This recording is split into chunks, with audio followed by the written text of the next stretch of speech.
परिचय।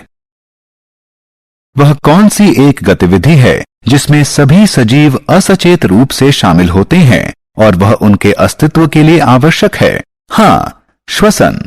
सभी सजीव, चाहे वे पादप हों या जंतु या मनुष्य, सभी श्वसन करते हैं। मनुष्य अपने फेफड़ों के माध्यम से श्वसन करते हैं, तो वहीं पादप अपनी पत्तियों पर उपस्थित छोटे छिद्रों के माध्यम से। विभिन्न जंतुओं में श्वसन के लिए विभिन्न अंग होते हैं। मछली अपने गलफड़ यानी गिल की सहायता से श्वसन करती है। मेंढक और केंचुए अपनी त्वचा से और कीट अपने श्वास रंध्रों से। इस पाठ में हम मनुष्यों में श्वसन प्रक्रिया का विस्तार से अध्ययन करेंगे। उद्देश्य। इस पाठ के अंत में आप निम्न करने में सक्षम हो जाएंगे: वायवीय और अवायवीय श्वसन में विभेद करना, फुफ्फुस श्वसन को परिभाषित करना, कोशिका श्वसन को परिभाषित करना, मनुष्यों में श्वसन की प्रक्रिया का वर्णन करना। फुफ्फुस श्वसन। आइए देखें कि श्वसन क्या है। जब एक मनुष्य श्वास लेता है तो वह अवांछित कार्बन डाइऑक्साइड से ऑक्सीजन का विनिमय करता है, जो कि उसके जीवित रहने के लिए अति आवश्यक है। श्वसन के दो चरण होते हैं, अंतःश्वसन और उच्छ्वसन। वायु से ऑक्सीजन शरीर के भीतर लेने को अंतःश्वसन कहते हैं। कार्बन डाइऑक्साइड को शरीर से बाहर वातावरण में निर्मुक्त करने को उच्छ्वसन कहते हैं। अंतःश्वसन के समय हमारा वक्ष फूलता है क्योंकि फेफड़ों में ऑक्सीजन भरी होती है, जबकि उच्छ्वसन के समय वक्ष पिचक जाता है क्योंकि फेफड़ों से कार्बन डाइऑक्साइड निर्मुक्त हो जाती है। इस तरह के दृश्यमान श्वसन को बाह्य या फुफ्फुस श्वसन कहते हैं। कोशिका श्वसन। अब हम आंतरिक या कोशिका श्वसन के बारे में जानेंगे। इस प्रक्रम में मनुष्य के शरीर के अंदर मौजूद कोशिकाएं कोशिका भित्ति के द्वारा अवांछित कार्बन डाइऑक्साइड का ऑक्सीजन से विनिमय करती हैं। हमारे शरीर को विभिन्न क्रियाकलापों के लिए ऊर्जा की जरूरत होती है। यह ऊर्जा हमारे द्वारा ग्रहण किए आहार के ग्लूकोज में विखंडित होने से उत्पन्न होती है। आहार के विखंडन के लिए अंतःश्वसन से प्राप्त ऑक्सीजन की आवश्यकता होती है। अतः कोशिका श्वसन वह प्रक्रम है जिससे कोशिकाएं भोजन से प्राप्त ऊर्जा का उपयोग करती हैं। श्वसन के प्रकार। श्वसन दो प्रकार का होता है, वायवीय और अवायवीय। वायवीय श्वसन वह श्वसन होता है जो ऑक्सीजन की उपस्थिति में होता है। इस प्रकार के श्वसन में आहार ऑक्सीजन में उपस्थित ग्लूकोज के रूप में विखंडित होता है। अवायवीय श्वसन वह श्वसन है जो ऑक्सीजन की अनुपस्थिति में होता है। इस प्रकार का श्वसन कुछ अति सूक्ष्म जीवों जैसे जीवाणुओं में होता है, जो उन स्थानों में रहते हैं जहां ऑक्सीजन नहीं होती। वायवीय श्वसन से उत्पन्न होने वाली ऊर्जा अवायवीय श्वसन से ज्यादा होती है। श्वसन दर। श्रुति अपना श्वास रोकना चाहती है, लेकिन वह सिर्फ 30 सेकंड तक अपना श्वास रोक सकती है।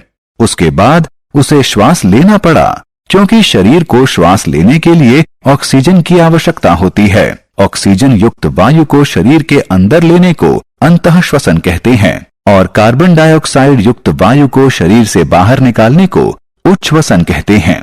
श्रुति अब 1 मिनट में ली गई अपनी सांसों की संख्या गिन रही है। उसने ध्यान दिया कि वह प्रति मिनट 15 से 18 बार श्वास लेती है। हालांकि शारीरिक व्यायाम के समय यह संख्या 30 श्वास प्रति मिनट तक पहुंच जाती है। मनुष्यों में श्वसन तंत्र। आइए अब जानें कि मनुष्यों में श्वसन किस प्रकार का होता है। सबसे पहले हम अपने नथुनों यानी नाक से वायु अंदर लेते हैं। अंदर ली गई वायु नासा गुहा में चली जाती है। यहाँ वायु साफ और गर्म होती है। अंदर ली गई वायु नासा गुहा से गले में आ जाती है और वायु नली में प्रवेश करती है, जिसे श्वास नली कहते हैं। श्वास नली से यह हमारे दोनों फेफड़ों यानी फुफ्फुस में पहुंचती है, जो कि वक्ष गुहा में स्थित होता है। वक्ष गुहा दोनों तरफ पसलियों से घिरी होती है। ये पसलियां एक पिंजरनुमा आकृति बनाती हैं। इसलिए इन्हें पसलियों का पिंजर कहा जाता है। एक बड़ी पेशीय परत जो डायफ्राम कहलाती है, वक्ष गुहा को आधार प्रदान करती है। अंतः श्वसन और उच्छ्वसन के समय डायफ्राम और पसलियों के पिंजर में गति दिखती है। एक बार अंदर ली गई वायु फेफड़ों में पहुंच जाती है, फिर यह फेफड़ों में स्थित छोटे कोशों, जिन्हें वायु कोष्ठिका कहते हैं, में प्रवेश करती हैं। यहाँ वायु कोष्ठिका में गैसों का विनिमय होता है, यानी कार्बन डाइऑक्साइड के बदले ऑक्सीजन ली जाती है। वायु कोष्ठिका में उपस्थित ऑक्सीजन रक्त में जाती है और कोशिका श्वसन में प्रयुक्त होती है।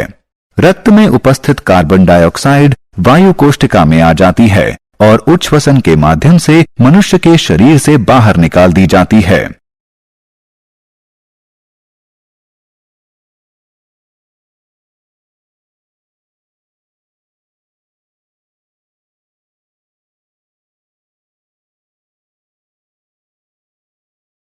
अंतः श्वसन और उच्छ्वसन।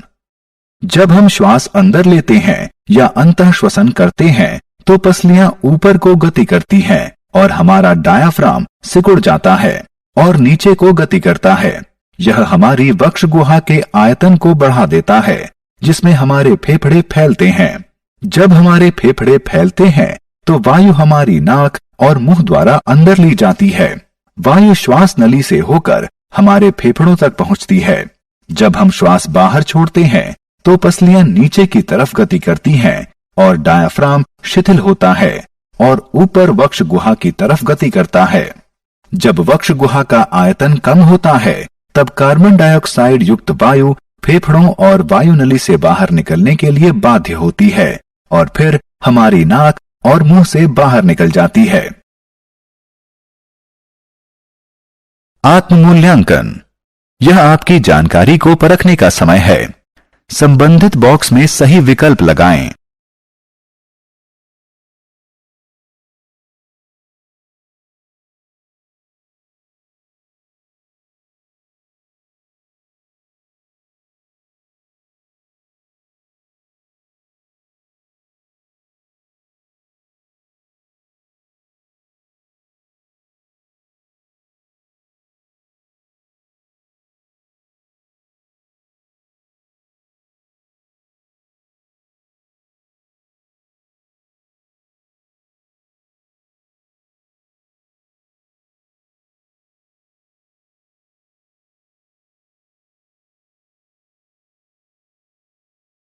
बहुत अच्छे।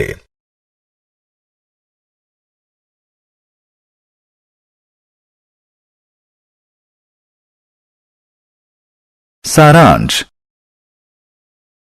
आइए हमने जो कुछ सीखा है उसे संक्षेप में दोहराएं। अंतः श्वसन का अर्थ है वायु से ऑक्सीजन शरीर के अंदर लेना। उच्छ्वसन का अर्थ है कार्बन डाइऑक्साइड को शरीर से बाहर वातावरण में छोड़ना। कोशिका श्वसन तब होता है जब कोशिकाएं कोशिका भित्ति के माध्यम से कार्बन डाइऑक्साइड का ऑक्सीजन से विनिमय करती हैं। वायवीय श्वसन ऑक्सीजन की उपस्थिति में होता है। अवायवीय श्वसन ऑक्सीजन की अनुपस्थिति में होता है। वायु नली को श्वास नली कहते हैं। एक बड़ी पेशीय परत जो डायाफ्राम कहलाती है, वक्ष गुहा को आधार प्रदान करती है। वायु कोष्ठिका मनुष्य के फेफड़ों में स्थित छोटे छोटे कोश होते हैं। वायु कोष्ठिका में ऑक्सीजन का कार्बन डाइऑक्साइड से विनिमय होता है।